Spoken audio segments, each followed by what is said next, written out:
New Yorkers have done such an amazing job at social distancing, at shelter in place. This is not easy for us.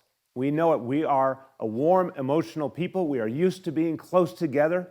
We like it that way, and we've had to do something very different for these last weeks. But I want to tell you something. I think it's starting to work because we're seeing some real progress. The number of ventilators that we need, that's been such a big deal, that's been so important, we actually are finding that we need fewer than we projected. That's a good sign. That means fewer people getting infected and getting really sick. Now listen, nothing I'm saying here means let down your guard. Nothing means let's abandon the things that are actually working. In fact, it means let's double down. Keep going with the social distancing. Keep going with the shelter in place. Stay home to the maximum extent possible because look, it's starting to work. When you stay home, you're actually continuing this winning strategy. It's really starting to work. If we can stick to it, I think we can make some real progress.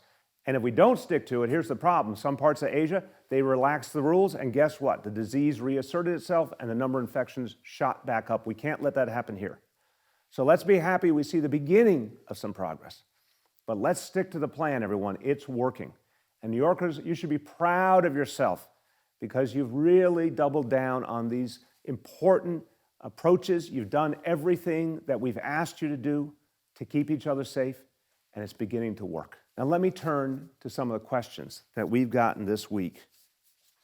And as always, these questions are so important. Here's a question from Melanie. She says, how about some acknowledgement for public school teachers? I want to say our teachers, our educators have been remarkable. We asked them to do something that has never been done in the history of the United States ever, to literally take 1.1 million kids who couldn't go to a school building anymore and reach them with online learning. And the teachers had only days to learn how to do it. A lot of them had never done distance learning before, but they were willing. They were focused. They learned how to do it, and they said, we're going to reach every kid we can. And it's been remarkable. I want to say to our educators, thank you from the bottom of my heart. You know what you're doing? You're not only continuing to educate our kids in this really tough time, but it's helping our kids to stay indoors and stay safe because there's something to engage them positively. And it's been remarkable. I want to remind everyone, if your child is still not participating in distance learning because you don't have a device, call 311 and we'll make sure you get what you need right away. Now, Claudia in Queens asks a question, and it's a real pertinent one. She says, how realistic is it that things will go back to normal in May, given that the virus will likely return? Well, this is the important point about this virus. It doesn't have an on and off switch. It's not like there's a moment where everything's suddenly normal again. You know, I can guarantee you we will not be quote unquote normal again by May. We've got a long way ahead. I want to see things improve steadily, but it will take time to ultimately fight this virus back and start to restore life as we know it. The important point is to be clear. We got to stick to the standards that we've put in place for as long as it takes to really break the back of this disease and make sure we're going to be safe for the long term. We know for a fact that some places took their foot off the gas, and we know it really had a horrible impact because then the disease reasserted itself. We can't let that happen here. So here we need to be the place that now that we've learned how to shelter in place, now that we've learned how to socially distance, that we keep doing it until we're really certain we've hit the right moment to start transitioning.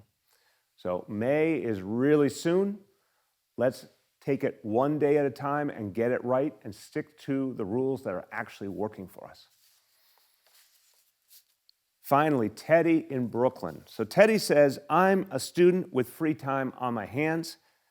I've seen volunteer possibilities for healthcare workers, but how can I help?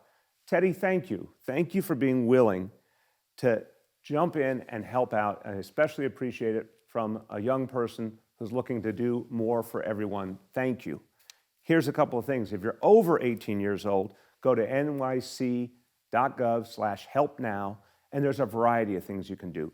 You can deliver meals to hungry New Yorkers. You can put together care packages for folks who are isolated.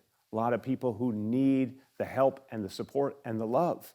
You can also call isolated folks, particularly seniors, who can't see their loved ones, can't see their grandchildren, because we've had to practice shelter in place and social distancing, but they need love, they need support. Even a phone call goes a long way. Now, even if you're under 18, there's great things you could do. Get creative.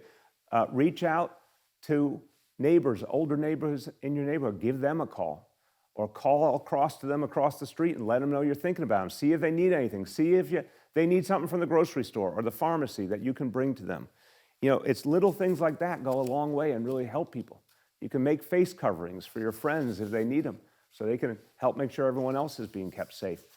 Every New Yorker has something they can do, and by the way, the number of New Yorkers who are pitching in is unbelievable. And that's why we're finally starting to see progress. It's because of you, New York. It's because of what you did that we're starting to make some real progress. Thank you, everyone. Keep sending your questions. I'll keep giving you answers.